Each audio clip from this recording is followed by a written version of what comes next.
Ah!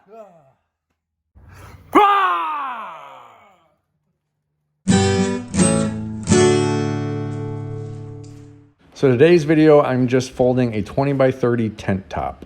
Sorry about the angle, I just put the camera on a chair. That's all I had with me. So basically you just get two guys, each grab a corner and bring those corners all the way down to the other corners and line them up.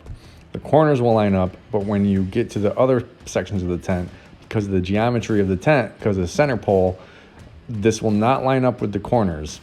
You just line end to end together. It'll overhang the corners a little bit.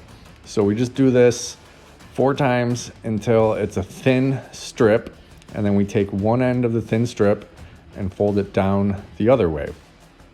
And then we roll. I want to point out something real quick.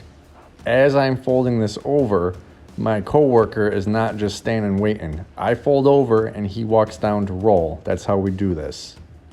So we just roll the tent as tight as we can so that it fits back in the bag as nicely as it can. And we use ratchets on the corner of these tents and ropes at all the sides. So we just use the rope. We roll the tent over the rope to keep it tied so that it doesn't unravel in the bag. And then we don't need to have a extra ratchet or anything. We just use its own rope to keep it tight. And then we put it back in the bag.